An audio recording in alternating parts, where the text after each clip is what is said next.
Ariel arrives with the escort, flanked by his family, and the current inner council of Taldore, with Arbiter Brahm, Seeker Asum, Topher Botoris. Allura is absent, of course, for being in Whitestone.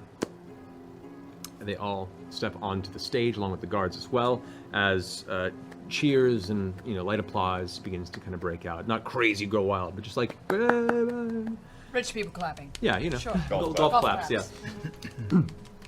Guards have already set up a few chairs on the stage.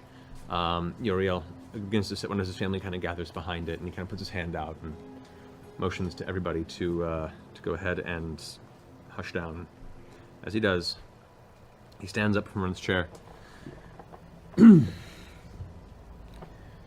Friends and family, allies of this fair city of Iman, houses in arms to the Taldore family, guests, guardians, and law-keepers alike. I thank you for coming on such short notice. Now, it has not escaped me that talk spreads quickly within these walls, and rumors only seek to undermine trust. It is true, Lord Riskaldaxio, honored member of our council and overseer of development within Iman for many years, has unfortunately passed away. We mourn our friend, and ask you all to respect his legacy enough to not smear his name. That being said, this was just one of many hardships that have befallen our council and my family this past year. Many that have left me with a terrible burden. We've been faced with deceit, and I failed to see it.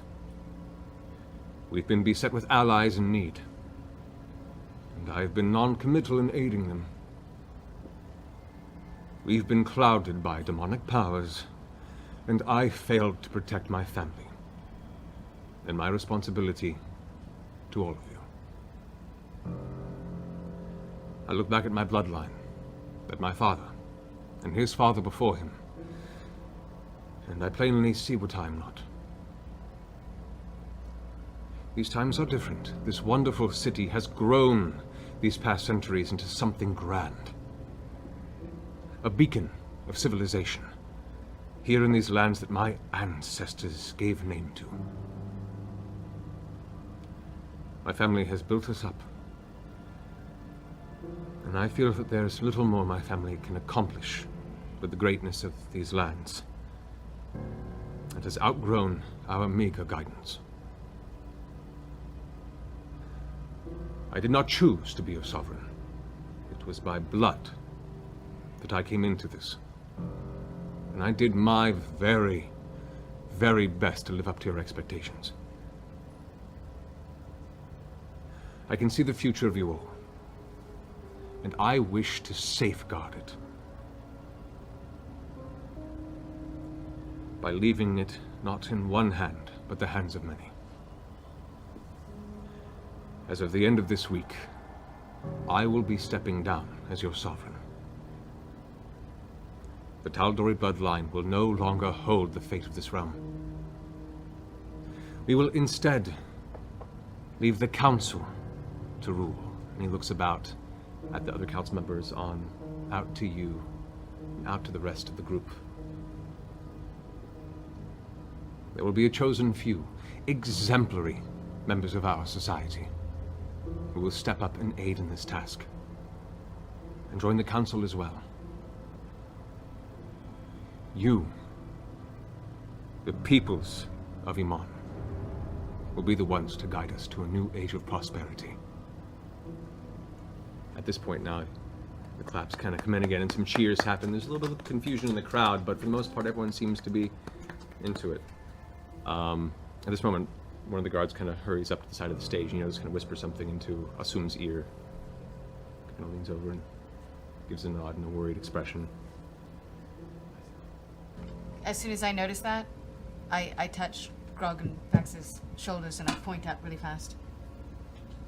You look up and you guys all kind of gather this as well. You can see, piercing out of some of the cloud cover above, what looks to be two fast-moving streaks of color, black and red. That's kind of... What? And then you can't see them anymore. It's hard to make out details from this distance. And they're moving quick. Black and red? Black and One red. black and one red. Uriel now goes, I am beyond confident 5 miles?